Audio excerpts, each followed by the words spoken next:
Like many of the levels in Silent Hill 3, the Hilltop Center wasn't really meant to be a part of Silent Hill. It's a place forced into the nightmare by Claudia, and the lack of tragedy and history in the area makes that clear. We don't learn about any horrible past traumas or deaths in the area, but that doesn't mean there isn't more to see inside this office building. The level is divided into 6 floors, 5 of which the player explores. Each is divided further into sections belonging to specific businesses. Most of them are rather ordinary and contain items like rope and screwdrivers that allow Heather to move forward. To escape the building, Heather must make her way through the offices to the first floor, and to do that, she solves multiple puzzles. One is the Flame Purifies All puzzle, which relates to the Gallery of Fine Arts. When she first arrives, the room is full of artwork, save for one empty space at the front of the room, with a title card reading, Flame Purifies All. There are other paintings. One is entitled Repressor of Memories, another Mountain, and Heather expresses dislike of both of them. But she can only move forward once the otherworld transition occurs. Then, the other artwork will vanish and the missing painting will reappear, implying this one work of art has its origins in the darker realm, rather than reality. As an image, it appears to represent the scene of someone burning, much like a great deal of the imagery in Silent Hill 1, tying into Alessa's suffering at her mother's hands. But this particular image has 2 figures, the one burning and the overlay of a woman with what looks to be a halo. It's very similar to 2 other images of Alessa that appear in the series, presenting her as a holy woman with a halo. This image likely represents the duality of Heather and Alessa and the suffering they've been through. To move past it, Heather sets the image alight, and the painting of fire becomes the real thing. She makes the image a reality. Perhaps a hint at the powers Heather and Alessa both have to make the imaginary manifest. There's also a hint in the game as to how to set the fire. A high school chemistry book can be found that describes what's needed for the puzzle. Much like the Shakespeare puzzle, this book is a connection to typical high school life for teenagers, reflecting back on Heather's age and life experiences. A great deal of the level is focused upon accessing the life insurance area, as that leads to the exit of the building. First, Heather must obtain the life insurance key, found in one-stop imports. It's honestly not much of a puzzle. Everything needed to solve it is in this one room, and all it really takes is picking up a coin and putting it into the machine. A short cutscene plays and the player receives the key. But what is the point of this scene? There's a message on the wall beside the machine. Thus one's life turns to riches. What was a bag of silver coins is now the number in a book. Yet fate hath no price. Ah, but do people know this? Life insurance is a system in which people pay to be insured in the case of their death. If they die in certain circumstances, the company pays out the amount to the family they've left behind. In this system, one's life quite literally becomes riches. The bag of silver coins is the amount paid to receive the insurance, which is a number in a book until you die and the amount is paid out. But the truth is, no person's life can be summed up in a monetary value. Though, do people know this? Implying many people behave as if lives can be bought and sold. Heather is soon to learn the true meaning of these words, that life is priceless. No amount of money would make her father's death less painful. Here, she pays for life insurance with a silver coin, but the insurance she's bought won't give her any comfort in the end. There's a great deal of disturbing imagery throughout this level. Bodies contorted in odd positions, with their faces replaced with strange, smiling lips, and pictures of bleeding ears. The photography, alongside tormented bodies, seems to be a message about images. how they can be negative influences. Heather, a teenage girl, is surrounded by these disturbing photos, placed where human faces should be, making them monstrous. It may be a reference to magazines and advertising, which present a false idea of humanity, which is ultimately damaging to young girls. There are a lot of babies, too, sitting in wheelchairs, dangling over the abyss. Heather still doesn't know what's happening to her, but we're seeing the first clues here. In one room, she finds a bathtub in a display and turns a valve trying to get some water.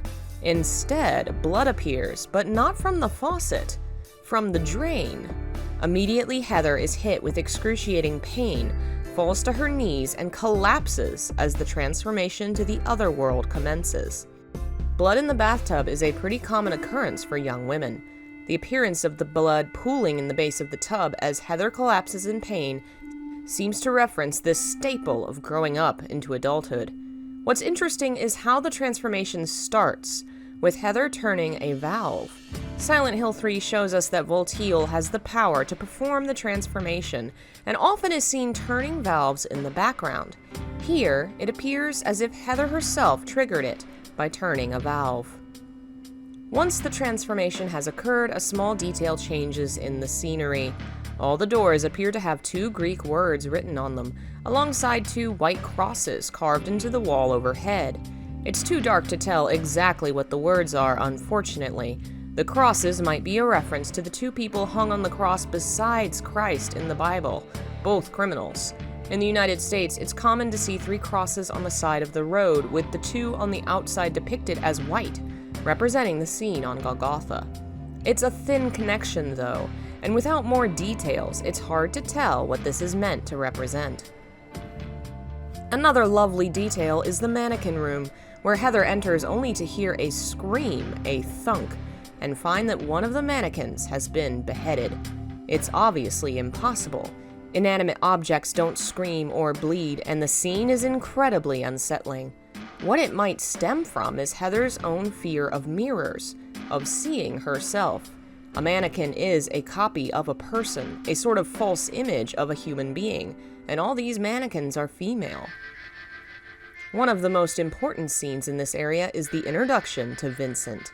Before meeting him, the player passes through a door that has specific markings, and looks incredibly similar to a door found in Midwich Elementary in the first game, one of a myriad of connections between the 2 titles. Inside, Heather can find a photograph of herself with the words, "Find the Holy One, kill her," written on the back, and it frightens her. The note was almost assuredly left by Vincent. Claudia wouldn't want to kill Heather, and Douglas wouldn't call her the Holy One. This was Vincent's note, left conspicuously near him. Inside the room, we see Vincent sitting at a desk as if he's awaiting Heather. His dialogue here is meant to be friendly. He tries to say he's on her side, though Heather quickly sees through him. Behind her on the wall during the scene, you can see the word friends written on the wall. Even the other world seems to sense Vincent is trying to manipulate Heather into trusting him. Yet at the same time, there was that photograph just before we met him. There's 2 possibilities as to why it was there. The first is that Vincent put it in Heather's way on purpose, because he's a person that takes enjoyment from other people's suffering, and would greatly enjoy making Heather fear him. It would unsettle her before their meeting, make her more vulnerable and confused, and more open to his manipulation. The other option is that the other world put it there as a warning to Heather that Vincent isn't to be trusted. Why is Vincent in this place anyway? How did he know Heather would be here?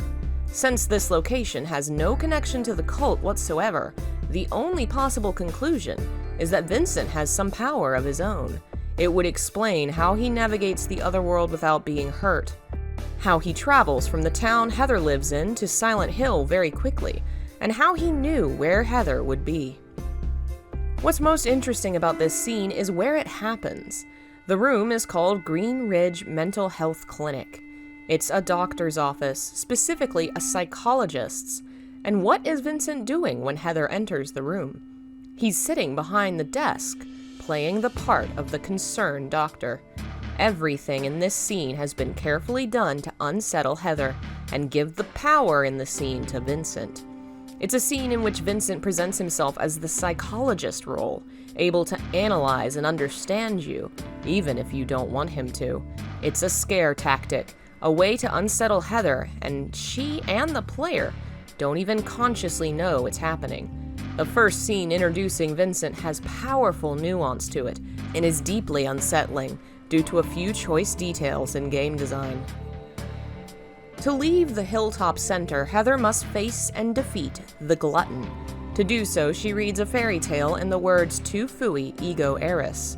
I've discussed in previous videos this is a reference to ancient Roman tombstones, and the words essentially mean, "As you are, so was I. As I am, you shall be." It reinforces the inevitability of death. Heather will have to come to terms with this fact before the story is over to be able to survive and overcome the loss of her father. The monster, the Glutton, doesn't hurt Heather. It only stands in her way. But the words decimate it, as well as any other monsters in the area. It's the only real instance of magic words in Silent Hill. In the storybook, the Glutton creature hurts many people, eating anyone who approaches it, including the main character of the priestess. But after she's killed, she's resurrected, a possible reference to Alessa's rebirth as Heather, or Voltiel's ability to resurrect her. It is only after having experienced death herself that the priestess understands and can kill the beast with magic words. It's only when Heather has experienced loss, her father's death, that she will understand the meaning of those words as well.